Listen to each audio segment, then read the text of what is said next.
Guys, जैसा कि कल की वीडियो में हम लोगों ने इस नोटिस के बारे में डिस्कस किया था, जहां पर हैवी व्हीकल फैक्ट्री अबाड़ी में 1806 पोस्ट आने वाली हैं। इन 1806 पोस्ट के अंतर्गत जूनियर टेक्नीशियन की वैकेंसी है और जिसमें आप देखोगे blacksmith post, electrician, electroplater, fitter general की तो इवन 572 पोस्ट हैं, फिटर AFV की 41 पोस्ट हैं, फिटर इलेक्ट्रॉनिक्स की 31 पोस्ट हैं, हीट ट्रीटमेंट ऑपरेटर की 12 पोस्ट हैं, मशीनिस्ट की 430 पोस्ट यहां पर आनी है। तो इस प्रकार जो टोटल नंबर ऑफ पोस्ट है वो 1805 वैकेंसी आने वाली है। लेकिन सवाल ये आ रहा है, सर इसका कंप्लीट इंफॉर्मेशन क्या है, यानी कि हमारी एज लिमिट क्या होगी, एजुकेशनल क्वालिफिकेशन क्या होगा, सिलेक्शन प्रोसेस क्या होगा। तो इस वीडियो में हम लोग कंप्लीट इंफॉर्मेशन के बारे में डिस्कस कर रहे होंगे कि आपकी जो वैकेंसी आने वाली है। ध्यान रखिएगा, अभी आपका ऑफिशियली एडवर्टाइजमेंट आउट नहीं हुआ है। ये जो नोटिस है बेसिकली ये जो है ABNL ने HBF को दिया है, चूंकि उन्होंने रिक्वायरमेंट डाली थी कि हमको इतने वर्कमैन की आवश्यकता है, हम लोग लेना चाहते हैं। तो उनका वो जो रिक्वेस्ट है वो बेसिकली अप्रूव हो चुका है और अभी फाइनली HBF एडवर्टाइजमेंट ओपन करेगा। तो जैसे ही ऑफिशियल एडवर्टाइजमेंट आएगा वो आपका फाइनल होगा। लेकिन फिलहाल हम लोग कंप्लीट डिस्कशन कर रहे हैं, चूंकि इससे पहले भी HBF ने वैकेंसी को निकाला हुआ है जूनियर टेक्नीशियन का। तो वहां पे उनका क्या प्रोसेस होता है कंप्लीटली इस भर्ती को लेने का, साथ ही साथ इंगेजमेंट प्रोसेस क्या है, 4 साल के बाद क्या होता है, उसके बारे में हम लोग कंप्लीट डिस्कशन करेंगे। तो जैसा कि आप स्क्रीन पर देख सकते हो, इससे पहले जो वैकेंसी निकाली थी वो 2024 में भी इन्होंने वैकेंसी निकाली थी, जिसका एडवर्टाइजमेंट आप लोग यहां पर देख सकते हो HBF की तरफ से। इसके अंतर्गत जूनियर टेक्नीशियन की पोस्ट थी, जैसे कि आप लोग देखोगे अलग अलग, जैसे कि जूनियर मैनेजर की पोस्ट थी, डिप्लोमा टेक्नीशियन की पोस्ट थी, उसके अलावा जूनियर टेक्नीशियन की भी पोस्ट थी, जैसे कि black Smith, electrician, fitter electronics, fitter general, अलग अलग वैकेंसियां यहां पर इन्होंने ली हैं। अब जो कंप्लीटली प्रोसेस है ना, वो ABNL ने पहले ही डिसाइड कर दिया था, जिसके नोटिस के बारे में भी हम लोगों ने डिस्कस किया था कि इनका क्या कुछ प्रोसेस रहने वाला है, क्या सैलरी स्ट्रक्चर रहेगा, कैसे ये लोग सिलेक्शन करेंगे, उसके बारे में आर्म्ड व्हीकल निगम लिमिटेड, जिसके अंतर्गत HBF आती है, इवन जितनी भी जो यूनिट है हमारी जो ABNL के अंतर्गत आती है, उनका जो सिलेक्शन प्रोसेस होगा या रिक्रूटमेंट प्रोसेस होगा वो सेम होगा अकॉर्डिंग टू गाइडलाइन ABNL। तो उसके बारे में भी डिस्कस किया था। अभी हम लोग अगेन देख लेते हैं, जिससे कि चीजें आपकी क्लियर हो कि एज लिमिट क्या रहेगी, क्या कुछ कैसे रहने वाला है। तो यहां पे जो रिक्रूटमेंट आने वाला है, सबसे पहले हम क्वालिफिकेशन की बात करते हैं कि आपकी एजुकेशनल क्वालिफिकेशन क्या होगी अलग अलग पोस्ट के लिए। बेसिकली यदि जूनियर मैनेजर पोस्ट की हम बात करते हैं, वहां पर तो first class degree in engineering design में या टूल इंजीनियरिंग में मांगता ही है, या MTech वाले अप्लाई कर सकते हैं, 2 साल का एक्सपीरियंस वहां पर मांगता है। डिप्लोमा टेक्नीशियन में डिप्लोमा होना चाहिए, जैसे कि आप मैकेनिकल में अप्लाई करोगे तो मैकेनिकल से, सिविल में अप्लाई करोगे तो सिविल से। अब बात कर लेते हैं किसकी, भाई जूनियर टेक्नीशियन की, जो ITI स्टूडेंट्स हैं जिसकी वैकेंसी आने वाली है। देखिए ध्यान रखिएगा, जूनियर टेक्नीशियन में अलग अलग पोस्ट की वैकेंसी होती है, जैसे कि junior technician black Smith, junior technician electrician, junior technician fitter electronics, junior technician fitter general. तो आप जिस भी ट्रेड में अप्लाई कर रहे हो उसके लिए आपके पास में ओनली नेशनल ट्रेड सर्टिफिकेट आपकी ट्रेड से होना चाहिए, यानी कि आपने केवल और केवल ITI कंप्लीट किया है जब भी आप यहां पे अप्लाई कर सकते हैं। लेकिन ध्यान रखिएगा, यदि आपने ABNL यूनिट से अप्रेंटिस किया है तो उसके कुछ फायदे आपको मिल जाएंगे, साथ ही साथ NAC किया है उसके कुछ अलग फायदे होंगे, आपके पास में एक्सपीरियंस है उसका कुछ अलग फायदा मिलने वाला है, तो उसके बारे में भी डिस्कस करेंगे। तो सबसे पहले यदि मिनिमम एजुकेशनल क्वालिफिकेशन की हम बात करें जूनियर टेक्नीशियन पोस्ट के लिए, तो वहां पर यदि आपने केवल और केवल ITI किया हुआ है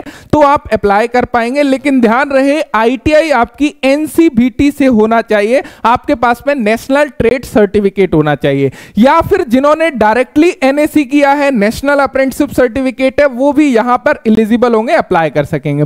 अब आपने जिस ट्रेड में ITI किया है उस ट्रेड में आप अप्लाई करोगे। तो यहां तक तो चीजें आपकी क्लियर होंगी। अब यहां पे बात कर लेते हैं, देखिए यदि डिग्री डिप्लोमा की हम लोग बात करें तो ध्यान रहे, जो भी डिग्री डिप्लोमा है बेसिकली वो फुल टाइम रेगुलर बेसिस पर होना चाहिए। आप लोगों का यदि नियमित नहीं होगा, फुल टाइम नहीं होगा, तो उसको बेसिकली एक्सेप्ट नहीं किया जाएगा। इसी प्रकार जो NTC और NAC का तात्पर्य है कि वो national council for vocational training यानी कि NCVT द्वारा प्रमाण पत्र होना चाहिए। आप यदि SCVT से आपने किया हुआ है तो आप यहां पे एलिजिबल नहीं नहीं होंगे, अप्लाई नहीं कर पाएंगे। साथ ही साथ हायर क्वालिफिकेशन वालों को फॉर्म को रिजेक्ट कर दिया जाता है। इसका मतलब क्या है, जैसे कि यदि आप डिप्लोमा टेक्नीशियन में अप्लाई कर रहे हो, वहां पर यदि आपके पास में बी.टेक है तो आप एलिजिबल नहीं है उसके लिए अप्लाई करने के लिए, या आपने पहले आईटीआई किया, आईटीआई के बाद में बी.टेक किया हुआ है, तब भी आप एलिजिबल नहीं हो जूनियर टेक्नीशियन में अप्लाई करने के लिए। तो ये यहां तक भी चीजें क्लियर हो गई होंगी। उसके अलावा ध्यान रखिएगा, आवेदन जब आप लोग फिल करते हो वहां पर जितनी भी एजुकेशनल क्वालिफिकेशन आपने कर लिए हैं या वर्तमान में जो भी कर रहे हैं उस सब का विवरण बेसिकली वो मांगते हैं, जिससे कि हायर क्वालिफिकेशन को ट्रैक किया जाए। साथ ही साथ यदि आप हायर क्वालिफिकेशन को छुपाते हो और अपने फॉर्म को अप्लाई करते हो तो किसी भी स्टेज में उनको पता चलता है तो वो पेनल्टी लगा सकते हैं, आपको जो है निष्कासित कर सकते हैं, वहां से निकाल सकते हैं, राइट। तो ये चीजें आपकी क्लियर हो गई एजुकेशनल क्वालिफिकेशन से रिलेटेड। अब बात आ जाती है एज लिमिट से रिलेटेड, क्योंकि काफी सारे कंफ्यूजन एज लिमिट से रिलेटेड आ रहे हैं। देखिए यहां पे जो एज लिमिट होती है, सबसे पहले बात करें यदि अनरिजर्व्ड कैटेगरी की, जो अनरिजर्व्ड कैंडिडेट है उनके लिए जो एज लिमिट है, जनरली जो एज लिमिट है इनकी वो 18 से लेके 28 साल एज लिमिट रखी गई है सभी पोस्ट के लिए।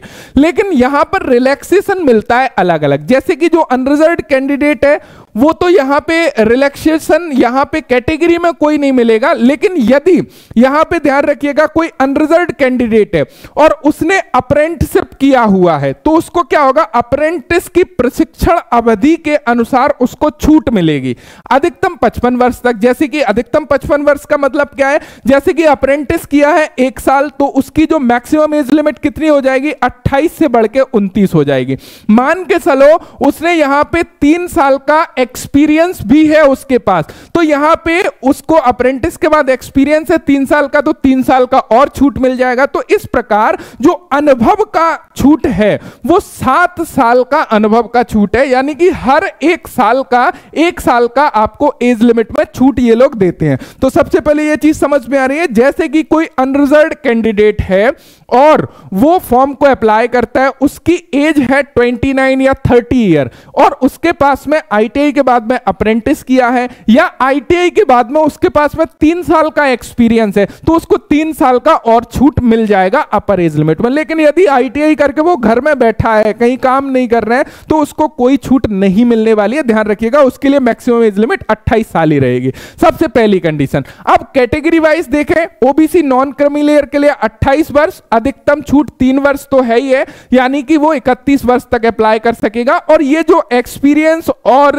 जो आपके अप्रेंटिस की जो छूट है वो सभी कैटेगरी के लिए लागू होगी। जैसे कि ओबीसी का कोई कैंडिडेट है वो 31 वर्ष का है और वो 32 का हो गया है, क्योंकि 31 लास्ट है, लेकिन उसने अप्रेंटिस किया है तो 1 साल का और छूट मिल जाएगा। उसी प्रकार एक्सपीरियंस है उसके पास में तो और छूट मिल जाएगा। तो ये चीज क्लियर हो रही है। एससी एसटी के लिए 5 ईयर का रिलैक्सेशन रहता ही है, एंड फिजिकल हैंडीकैप्ड कैंडिडेट है उसके लिए यहां पर 10 ईयर का रिलैक्सेशन बेसिकली रहता ही है।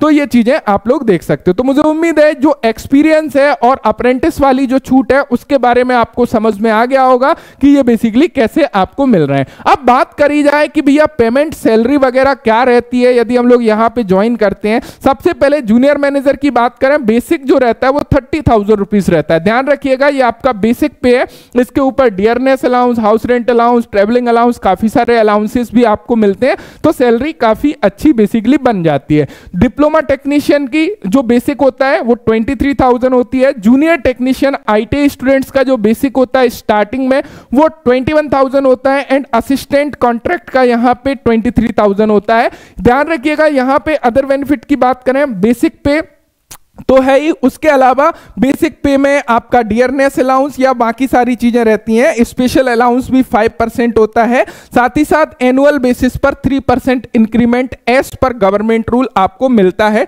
तो यहां पे कोई भी दिक्कत नहीं है, जैसे आपकी गवर्नमेंट भर्ती होती है सेम वहां पे तो बेसिक पे इवन 19,900 होता है आईटीआई स्टूडेंट्स का, कहीं पर तो 18,000 बेसिक रहता है। तो यहां पे बेसिक पे सैलरी स्ट्रक्चर में कोई भी दिक्कत आपको नहीं देखने को मिल रही है, ये चीज आपको क्लियर हो रही है। उसके अलावा बात कर लेते हैं सिलेक्शन प्रोसीजर के बारे में कि बेसिकली सिलेक्शन आपका कैसे ये लोग लेते हैं, सिलेक्ट आपको कैसे करते हैं। देखिए सबसे पहले बात करें यदि junior manager, diploma technician, junior technician किसी भी पोस्ट में आप अप्लाई कर रहे हो तो यहां पे बेसिकली क्या है, देखिए जूनियर मैनेजर और डिप्लोमा टेक्नीशियन इनका क्या होता है, इनका होता है इंटरव्यू। राइट। बाकी के जो भी पोस्ट हैं जैसे कि जूनियर टेक्नीशियन हो गया, असिस्टेंट हो गया, इनका होता है ट्रेड टेस्ट, क्योंकि भैया इनको तो करना है काम। यहां पे जूनियर टेक्नीशियन वालों को क्या करना है, काम करना है। असिस्टेंट वाला यहां पे भी इंटरव्यू बेसिकली लेते हैं। तो जूनियर टेक्नीशियन का क्या होता है, ट्रेड टेस्ट होता है। और ट्रेड टेस्ट क्वालिफाइंग नेचर का होता है, या तो आप फिट होगे या फिर अनफिट होगे। लेकिन यहां पे क्या है, इनका इंटरव्यू है, तो इंटरव्यू के भी 15 मार्क्स यहां पे रहते हैं। यानी कि किस प्रकार सिलेक्शन होता है, यहां पे 85% वेटेज इनकी क्वालिफिकेशन का होता है। जैसे कि डिग्री से अप्लाई कर रहे हो तो डिग्री इन इंजीनियरिंग में जो भी फाइनल एग्जामिनेशन है उसका क्या परसेंटेज है, उसके 85% वेटेज लिया जाएगा और 15 मार्क्स जो रहेंगे वो बेसिकली इंटरव्यू के रहेंगे। इसी प्रकार डिप्लोमा में। एंड यहां पे आईटीआई स्टूडेंट्स के बारे में बात करें तो जो आपका एनटीसी है यानी कि नेशनल ट्रेड सर्टिफिकेट है, उसके मार्क्स रहेंगे 100%। यानी कि जिसके ज्यादा मार्क्स होंगे वो सिलेक्ट होगा। यदि इन केस किसी के पास में एनटीसी और एनएसी दोनों हैं, उस केस में एनटीसी को देखा जाएगा यानी कि नेशनल ट्रेड सर्टिफिकेट को देखा जाएगा। और यदि किसी के पास में ओनली नेशनल अप्रेंटिसशिप सर्टिफिकेट है जिसने डायरेक्टली 3 ईयर का एनएसी किया हुआ है, उसका एनएसी के फाइनल मार्क्स देखे जाएंगे। तो ये चीज क्लियर है। तो यहां पे 100% जो सिलेक्शन है वो इसके बिहाफ पर होता है। लेकिन यहां पर भी कुछ एडिशनल बेनिफिट दिए जाते हैं, उसको भी थोड़ा सा समझ लीजिएगा। अब गाइस यहां पे कुछ एक्स्ट्रा बेनिफिट एक्स अप्रेंटिस वाले कैंडिडेट को दिया जाता है। यानी कि जिन कैंडिडेट ने एबीएनएल ग्रुप से अप्रेंटिस किया है, एबीएनएल ग्रुप का मतलब है एबीएनएल के अंतर्गत जो भी फैक्ट्री आती है, चाहे एचबीएफ से किया हो या वीएफजे से किया हो या जो भी फैक्ट्री उसके अंतर्गत आती है, वहां से यदि आप लोगों ने किया है तो यहां पे आपको 5 मार्क्स एक्स्ट्रा बेसिकली मिलेंगे। उसके अलावा यहां पे यदि न्यूनतम प्रतिशत की बात करें, 65% अंक लाना अनिवार्य है। जो अनरिजर्व्ड कैंडिडेट है, रिजर्व्ड कैंडिडेट के लिए 10% की छूट यहां पर मिलती है। जो शॉर्टलिस्टिंग का मापदंड होगा बेसिकली वहां से 1.5 गुना कैंडिडेट को कॉल किया जाएगा ट्रेड टेस्ट या इंटरव्यू के लिए। अब ये 1.5 गुना कैंडिडेट किस बिहाफ पे शॉर्टलिस्ट किए जाएंगे, जैसे कि हम लोगों ने देखा कि यो आपकी डिग्री या डिप्लोमा या आईटीआई में जो मार्क्स हैं वहां से मेरिट बनेगी और उसके आधार पर आपको शॉर्टलिस्ट किया जाएगा ट्रेड टेस्ट या फिर इंटरव्यू के लिए। देन जो फाइनल आपका सिलेक्शन होगा, जैसे यदि जूनियर टेक्नीशियन की बात करें, वो फाइनल सिलेक्शन आपके आईटीआई के जो मार्क्स हैं उसके बिहाफ पर आपको यहां पे मिलने वाला है। साथ ही साथ जो लोग डिप्लोमा टेक्नीशियन में अप्लाई कर रहे हैं या जूनियर मैनेजर में अप्लाई कर रहे हैं, वहां पे 15 मार्क्स जो है आपके इंटरव्यू के भी ऐड होंगे, उसके बिहाफ पर आपकी मेरिट जो है बनने वाली है। तो मुझे उम्मीद है ये चीज आपको क्लियर हो गई होगी। उसके अलावा यहां पे नेचर ऑफ एंगेजमेंट की बात करें तो नेचर ऑफ एंगेजमेंट में आपको क्लियर होना चाहिए, ये वैकेंसी पूरी तरह से फिक्स टेन्योर बेसिस पर है, यानी कि टेम्परेरी बेसिस पर है। लेकिन ध्यान दीजिएगा यहां पे टेन्योर ऑफ एंगेजमेंट में इन्होंने क्लियर किया है कि इनिशियली ये 1 ईयर के लिए आप लोगों को ले रहे हैं और जैसे ही 1 ईयर कंप्लीट होगा, फर्दर यदि उनको रिक्वायरमेंट होगी, आपकी ठीक ठाक बिहेवियर रहता है, सेटिस्फेक्शन उनको मिलता है और उनके रिक्वायरमेंट के ऊपर इसको फर्दर 3 साल और बढ़ा देंगे तो ये 4 साल हो जाता है। उसके बाद में इन्होंने बोला है कि उसके बाद भी बेसिकली एक्सटेंशन होगा, यदि सीएमडी का अप्रूवल आपको मिलता है तो 4 साल के बाद भी यदि कंपनी को जरूरत होती है तो बेसिकली आपको पीरियड को एक्सटेंड करते हैं। देखिए जनरली होता क्या है, यहां पे मैं जेन्युइन आपको बताऊं, chances is very much high कि यहां से आपको निकाला नहीं जाता है।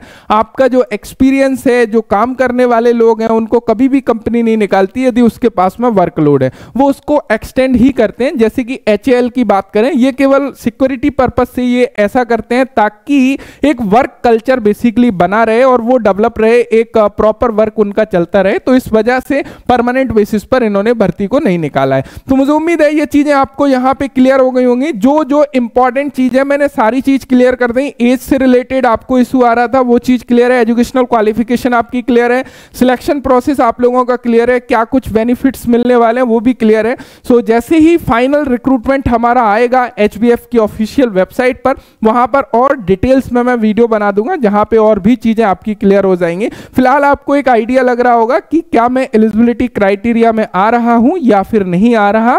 सो मुझे उम्मीद है कि इंफॉर्मेशन मिल गई होगी। यदि इंफॉर्मेशन मिली है तो एक थम्स अप जरूर करिएगा। Thank you so much video देखने के लिए। Thanks for watching and bye bye.